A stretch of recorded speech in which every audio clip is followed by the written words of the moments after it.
Ketika saga Star Wars telah berakhir, tahun ini adalah momen yang tepat untuk dikenalkan kepada kita sebuah film sci-fi space intergalaksi yang terbaru, Dune.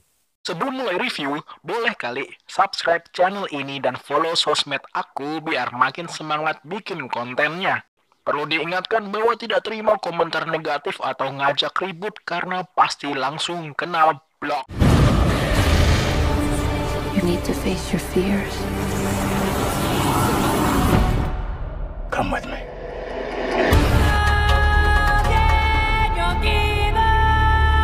Disclaimer terlebih dahulu, karena sebelum nonton review ini, mending kalian nonton dulu di bioskop, baru balik ke video ini. Sebuah petualangan intergalaksi dengan pendekatan spiritual, penuh filosofi kehidupan, dan bertabur bintang E-kelas yang terlibat di dalam sebuah project sci-fi Dune ini. Sebuah remake karya David Lynch tahun 1984. Filmmaker asal Kanada Denis Villeneuve. Dengan durasi 2 jam 23 menit, Dune dimulai dengan pace yang lambat, which is menurutku ini keputusan yang tepat. Suka gak suka, memang kita harus mengenal universe baru. Jadi dengan durasi yang sebanyak itu cukup layak, karena ini mediumnya film bukan series. Secara awam, pendekatannya ini lebih ke franchise Star Wars yang mengusung sci-fi dengan karakter sentrisnya Paul Atreides. Sinopsisnya adalah planet Arrakis yang dikenal dengan Dune adalah planet gurun yang luas dan kosong, tapi punya sumber daya alam yang melimpah dan berpotensi untuk dieksploitasi. Ya, semacam Indonesia tahun 45-an ya. Planet Arrakis menjadi tempat perebutan kekuasaan antara anggota keluarga kesultanan versus kekaisaran. Kalau demen Star Wars sih, kalian otomatis bakalan suka sama dunia Dune. Balik lagi ke planet Arrakis, aka Dune.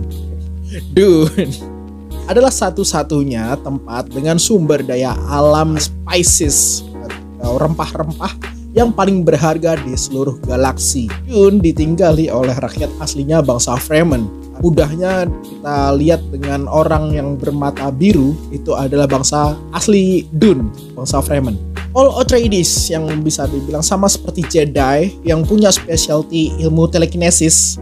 Tapi kalau Paul Atreides ini punya ability yaitu cenayang dan hipnotis yang diturunkan dari bangsa ibunya yang dikenal dengan Lady Jessica, sedangkan ayahnya itu dari Kaisar Empire gitu. Sungguh manusia penuh privilege. Dune Part 1 ini lebih ke opening cinematic universe aja. Ya, semua ini masih di fase planting untuk sesuatu yang besar di part-part selanjutnya. Secara teknologi, sci-fi yang dirancang sedemikian realistis ini tanpa CGI atau special effects yang too much. Padahal Dune Universe ini dikenalkan adalah milenial ke-10 di tahun 10.000. Ini tidak terasa too much dari segala perubahan, tapi kayak lebih make sense gitulah, gak berlebihan. Pendekatan spiritual yang terasa kental di universe Dune dan atmosfer Timur Tengah yang cukup kental. Jadi nuansanya itu Star Wars tapi Arab gitu. Meski spiritual tapi tidak ke arah religius yang bucin agama gitu, enggak. Kayak ilmu menafsir mimpi-mimpi Paul itu dianggap sebagai wahyu atau perwahyuan, hingga penduduk Fremen juga menganggap Paul ini adalah Imam Mahdi yang udah datang ke dunia, atau yang sering diserukan oleh para warga Fremen yaitu lisan al-gaib, bahasa Arab yang artinya the voice of outer world, macam nabi baru di era tahun 10.000-an gitu.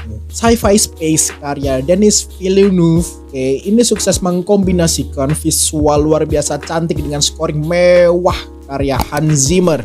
Alhasil, Dune sukses menghasilkan cinematic experience yang paling dahsyat di tahun ini. Secara production value, visual, kostum design, hingga nilai tertinggi di aspek world building yang sangat proper. Minim penggunaan CGI tadi udah dibahas, scoring mewah dari Hans Zimmer, aktor papan atas, kelas semua, dan story yang tidak generik, semacam penyegaran baru lagi lah untuk sci-fi space. Settingan lokasi ceritanya hingga in-depth karakter ini semuanya baru, dan konfliknya punya fondasi kuat dan potensial untuk menjadi cerita yang berkepanjangan, dan banyak banget yang bisa dieksplor dari karakternya, dari empire-nya, dari kompleks banget ini. Jadi jangan kaget kalau film ini bakalan berseri-seri mirip Game of Thrones, tapi ini mediumnya film. Bahkan sempat dibilang kalau ada nanti kelanjutan seriesnya yang akan diteruskan di HBO Max. Bahas lagi tentang scoringnya ya. Ketika ada nama Hans Zimmer yang terlibat dalam sebuah film itu kayak jaminan goosebumps dan merinding disco gitu. Ketika kamu nonton ke bioskop dan dengan Dolby Atmos plus Hans Zimmer, udahlah tablet tipis, merinding, enak banget. Itu kuping kayaknya dipijat gitu. Aspek world building dengan detail yang keren, still suit yang dipakai oleh Paul dan ibunya, oleh para penjelajah explorer dari planet Dune, ini keren banget teknologinya, dimana still suitnya ini memfasilitasi penggunanya untuk anti dehidrasi. Mereka bisa menyimpan cadangan air yang cukup dengan cara mendaur ulang keringat dan air mata yang diproduksi dari tubuh, diputar lagi jadi air minum. Itu teknologi yang simple tapi bakalan jadi prospek yang menarik untuk teknologi kita di dunia nyata gitu. Dan konflik ceritanya itu penuh politik, agama, humanity, cakupannya itu luas dan beragam.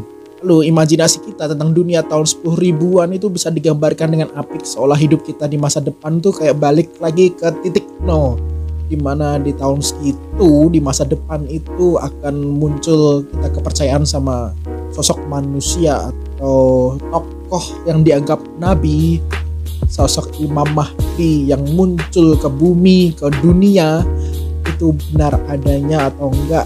Itu sangat menarik dan penuh kontroversi ya. Penggunaan tone kuning seperti yang kulakukan di settingan studio saat ini, kayak tone warna kuning tuh sepanjang film tapi nggak bikin capek mata. Jadi nggak kayak film kontroversial Indonesia beberapa bulan lalu yang sama-sama menggunakan efek kuning tapi itu bikin sakit mata. Udah dibahas lagi.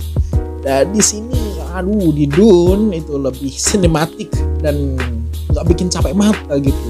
Aneh kan, sama-sama kuning tapi yang ini betah 2 jam 35 menit, 80% warnanya kuning. Anak senja enak banget ini, demen. Ini dok, ini baru namanya keju. Simple story-nya, daripada kita tetek bengek gak jelas dari tadi. Ini Paul ini adalah anak kerajaan yang istananya diserang hingga sang raja nanti tewas. Lalu memaksa Paul ini melarikan diri bersama ibunya, yaitu selir dari sang raja. Dan proses kaburnya Paul ini mulai dari struggle dengan ekologinya Dune dan warga lokal planet Dune yang Bronx banget. Dan 150 menit ini waktu yang cukup lama memang untuk mengenalkan dunia Atlantis yang gemah ripah Jinawi. Star Wars dengan pendekatan yang lebih membumi, lebih spiritual, banyak unsur teologinya, dan pendekatan kultur non-modern hingga Arabian vibes yang kental di Dune. Pertimbangan untuk kalian yang pengen nonton Dune, ya mungkin kalian bukan fans Star Wars, bukan penikmat film dengan slow burning dan film yang penuh konflik dan kontroversi kayak gitu, konspirasi macam-macam. Kalian